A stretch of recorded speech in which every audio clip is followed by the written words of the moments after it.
बाजारों के लिए मशहूर करोलबाग विधानसभा क्षेत्र में 3 बार से थोक में वोट लेकर आम आदमी पार्टी का दबदबा बना हुआ है।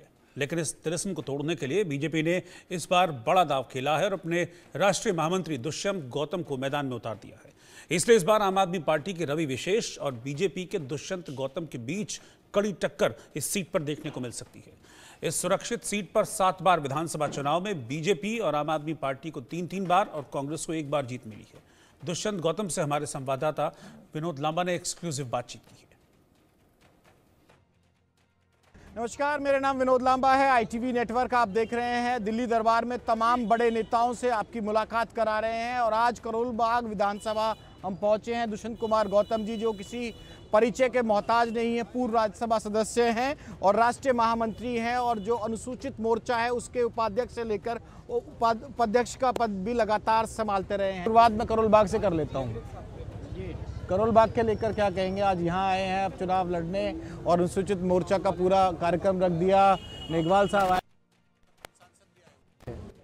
देखिए, भारतीय जनता पार्टी ने मुझे उम्मीदवार बनाया है। मैं अपने नेतृत्व का बहुत बहुत धन्यवाद करता हूँ। मैं यहाँ से विधानसभा का चुनाव लड़ रहा हूँ और वो चुनाव एक परिवर्तन के लिए चुनाव है। यहाँ दुष्यंत कुमार गौतम चुनाव नहीं लड़ रहा, यहाँ की जनता चुनाव लड़ रही है। जो 12 साल में उसको पीने के लिए पानी चाहिए था, आज सीवर का पानी पीने के लिए मजबूर होना पड़ रहा है। टूटी हुई सड़कें हैं, कीचड़ भरी हुई है। मेयर जहाँ रहता है, मेयर का क्षेत्र है, उसके बाद भी आप गंदगी का आलम यहाँ पर देख सकते हैं। यहाँ की चुनाव जनता इसलिए भी लड़ रही है कि केजरीवाल कहते हैं हमने स्कूलों का निर्माण किया है। जाकर देखिएगा, स्कूल बंद हुआ है एक यहाँ पर। मैंने पूछा क्यों बंद हुआ है? ना टीचर है, ना प्रिंसिपल है, बच्चे कम हो गए हैं क्योंकि वहाँ का रिजल्ट डाउन जा रहा है। लोग, देश के प्रधानमंत्री गरीबों को शौचालय देने की बात कर रहे हैं। हमने 12 करोड़ लोगों को शौचालय दिया है, लेकिन यहाँ देखेंगे यहाँ शौचालय बंद पड़ा हुआ है। यहाँ की जनता जिस प्रकार से त्राही त्राही मचा रही है, जो जीवन जीने के लिए मौलिक चीज़ें चाहिए, जिसके लिए वो टैक्स देती है, जिसलिए प्रतिनिधि को चुनती है, यहाँ के प्रतिनिधि और सरकार ने कोई भी योजना यहाँ के जनता के लिए क्रियान्वयन होनी चाहिए। कोई जनता कार्यकर्ता कोई भी कार्य कोई भी नहीं किए गए, इसके कारण यहाँ की जनता चुनाव लड़ रही है। हैवी वेट इसलिए कह रहा हूँ कि आपने सर सिर्फ चुनाव लड़े नहीं है, चुनाव लड़वाए भी हैं। 2022 में आप उत्तराखंड गए, उत्तराखंड में सरकार बनवाई भी है। तो दुष्यंत कुमार गौतम साहब को उतारने की ज़रूरत क्यों पड़ गई दिल्ली चुनाव में? देखिए, दुष्यंत कुमार गौतम राष्ट्रीय महामंत्री हो सकता है, लेकिन भारतीय जनता पार्टी का एक कार्यकर्ता है और कार्यकर्ता का काम होता है जहां भी भारतीय जनता पार्टी को जरूरत पड़े उसके लिए काम करे। इसलिए भारतीय जनता पार्टी ने मुझे एक कार्यकर्ता के रूप में यहां पर भेजा है और मेरा दायित्व है भारतीय जनता पार्टी के हर नेतृत्व का आदेश मानना। लेकिन सीट के चयन करते समय सर ये तो देखा होगा आपने कि 3 बार विशेष रवि, ऐसा क्या स्पेशल है उस रवि में जो लगातार 3 बार से यहाँ विधायक बनते जा रहे हैं और दुष्यंत गौतम जी उस चुनौती को कैसे पार पाएंगे? देखिए, 3 बार से वो जनता को बेवकूफ़ बना रहे हैं। जाकि जनता समझदार हो गई है, अब बेवकूफ़ नहीं बनने वाली है। और चुनौती मेरी नहीं है, यहाँ की जनता की चुनौती है कि हमें ऐसा प्रतिनिधि चाहिए जो हमारे घर पे सुविधाओं को पहुंचा सके, हमें धक्के नहीं खाने पड़े। सुबह पार्क में था, पार्क की हालत देख के आया, वहाँ पर जहाँ फूल खिलते थे हमारे समय के अंदर, वहाँ पर लोगों को धूल चाटनी पड़ रही है। एक एक चीज़ कहीं भी आप जाइएगा, आपको जो सुविधा जनमानस को मिलनी चाहिए, कहीं भी वो सुविधा दिखाई नहीं देती। Born and bought up in Delhi sir, और आपके कोंडली विधानसभा से 2 चुनाव भी लड़े थे इससे पहले, तो दिल्ली के बारे में आप मुझसे बेहतर निश्चित तौर पर जानते होंगे।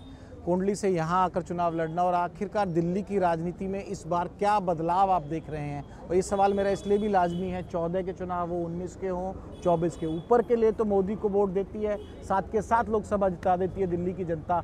लेकिन जब छोटी सरकार चुनने की और विधानसभा चुनाव चुनने की बारी आती है तो लगातार 3 बार से केजरीवाल साहब यहाँ बाजी मारते नजर आ रहे हैं। देखिए, मोदी जी लगातार 3री बार प्रधानमंत्री बने हैं। ये नहीं है कि ऊपर जिता देते नीचे। आपको हरियाणा का चुनाव ध्यान में आ रहा होगा, अभी हम हरियाणा का चुनाव जीत कर आए हैं। आपको महाराष्ट्र का चुनाव याद रहना चाहिए, महाराष्ट्र का भी चुनाव जीत कर आए हैं और लगातार उत्तराखंड में 2री बार सरकार हम बना रहे हैं। ये नहीं चीज़ों पर ही आ जाता हूँ, लेकिन चीज़ें जो आपने बोली, हरियाणा का बिल्कुल आसान नहीं लग रहा था। मैं कह रहा हूँ इस बात को क्योंकि मैंने एक्सटेंसिवली कवर किया था और जितनी रिपोर्टिंग मैंने की थी या रिपोर्ट्स मेरे पास थी महाराष्ट्र को लेके, वहाँ भी टफ था और उत्तराखंड का तो ट्रेंड ही बदल दिया आप लोगों ने। जब आप कह रहे हैं हरियाणा का लग नहीं रहा था ना, शुरुआत में नहीं लग रहा था ना, रिजल्ट क्या आया, भारतीय जनता पार्टी सरकार सबसे बड़ा मैंडेट आया और वही दिल्ली में भी यही होने वाला है। जो आपको लगता होगा कोई लग नहीं रहा है, कैसे हटाएंगे, यहाँ पे भारतीय जनता पार्टी का मुख्यमंत्री होगा 8 तारीख को, मैं आपको बता। इसमें असर कितना होगा? शीश महल की बात हो रही है, राजमहल की बात हो रही है और दो मुद्दे ये हैं कि केजरीवाल साहब जेल गए और जेल जाने के बाद उन्होंने आतिशी को सीएम की चेयर पे बैठा दिया, लेकिन वो चेयर को साइड में रख के उस चेयर पे कभी बैठी नहीं। ये दोनों मुद्दे कितने इमोशनली कहीं ना कहीं अटैच क्या लोगों को करते हैं, क्योंकि लोग पहुंच गए आम आदमी पार्टी के भी, आओ कैमरे पे दिखाते हैं कैसा शीश महल, झूठ झूठ बोल के भाजपा वाले माहौल बनाते हैं। आपको आतिशी के आंसू दिखाई नहीं देते? एक महिला के साथ कितना बड़ा अत्याचार, वो रोती है तो मन से रोती है, उसके मन में यही है कि देश के संविधान में कार्यवाहक मुख्यमंत्री कहीं भी नहीं है, उस बेचारी को कार्यवाहक मुख्यमंत्री बार बार कहा जाता है और मेहनत कर रही है, और केजरीवाल सपना देख रहा है मुख्यमंत्री बनने का, जबकि बनना नहीं है। तो उस संवैधानिक मर्यादाओं का भी जो हनन किया जा रहा है, वो केजरीवाल जो मुख्यमंत्री के उनको पता है बनना नहीं है, क्योंकि सुप्रीम कोर्ट ने उनको कह रखा है कि आप किसी, जब तक निर्णय नहीं आता किसी कागज़ पे साइन नहीं करोगे, कोई पद ग्रहण नहीं करोगे, इसलिए उन्होंने पद छोड़ा, जेल में रहते हुए नहीं छोड़ा, जेल से आने के बाद में छोड़ा कि अब मैं कुछ कर ही नहीं सकता तो रह के क्या करूंगा मैं। तो वो, और दूसरा शीश महल की, और आपने राजमहल की बात की है, ये कितना बड़ा शीश महल बहुत बड़ा मुद्दा है। सवाल शीश महल का निर्माण का नहीं है, सवाल ये है कि शीश महल में जो पैसा लगा है वो पैसा कहाँ से आया? वो पैसा इस गरीब के लोगों को, इन गरीबों को पीने का पानी मिलना चाहिए था। 78,000 करोड़ के घाटे के अंदर जल बोर्ड चल रहा है, चेयरमैन मुख्यमंत्री होता है, वो पूछना चाहता है करोड़ों रुपया जमुना साफ के लिए लिया गया, जमुना गंदी क्यों है? वो पूछना चाहता है स्कूल बने नहीं हैं, बच्चे बड़े नहीं हैं, कमरे क्यों बनाए गए, 25-30 लाख के कमरे में वो पैसा कहाँ गया? वो रो रहा है इस बात के लिए कि आपने शीश महल बना लिया, आप बताइए चांदी सोने का वाशबेसन कहाँ से आया, ये करोड़ों के मार्बल कहाँ से आए, आपको ये बार जो बनाई कहाँ से आई है, ये आपने जो पॉल्यूशन किया है पेड़ काट कर, ये आपकी क्या इच्छा है? देश को तबाह करना चाहते हैं, दिल्ली को तबाह करना चाहते हैं, दिल्ली को आपने मौत का कुआं बना के रख दिया। आज दिल्ली त्राही त्राही मचती है, सुबह हमारे मॉर्निंग वॉक पे लोग जाते नहीं हैं क्योंकि वहाँ पर स्मोक इतनी ज़्यादा होती है, ये मौत का कुएं से निकलना है। कि हरियाणा से धुआं आ रहा है, पंजाब से धुआं आ रहा है, लेकिन जब पंजाब में अब आम आदमी पार्टी की सरकार है तो धुआं सिर्फ हरियाणा से आ रहा है क्या दिल्ली में? नहीं, अब धुआं घूमकर यूपी से आता है, बाया यूपी आता है आजकल धुआं। पहले पंजाब से आता था, चंडीगढ़ से आता, चंडीगढ़ में उनका मेयर बन गया, बंद हो गया वहाँ पर। अब पंजाब से आता था, पंजाब में उनकी सरकार भी बंद हो गया। ये आदमी धूर्त है, ये झूठ बोलता है, बहरूपिया है, कुछ भी बोल देगा, उसका कोई वैल्यू नहीं है। का बड़ा मुद्दा बना रखा है। मैं आपकी स्पीच सुन रहा था, आपकी भी और मेघवाल साहब की भी, बाकी लोगों की, और आपके जो स्लोगन्स हैं दिल्ली में निकलते हैं जब पूरे कैंपेन को कवर करने, बाकी लोगों के भी, तो झूठ का एक बहुत बड़ा मुद्दा आप बना रहे हैं। किन मुद्दों पे आखिरकार बीजेपी कह रही है कि आम आदमी पार्टी ने झूठ बोला है? अब बताएं ना, अभी लोकसभा चुनाव में उन्होंने फार्म भरे, घर घर जाकर फार्म भरे, हम आपको 1,000 रुपया देंगे। 8 महीने उनकी सरकार रही है, मुख्यमंत्री भी उनका है, क्यों नहीं दिए भाई? झूठ था। हमने कहा अनऑथराइज कॉलोनी हम ऑथराइज करेंगे, नक्शे बना के दो, अभी तक बनाकर नहीं दिए, झूठ था वो।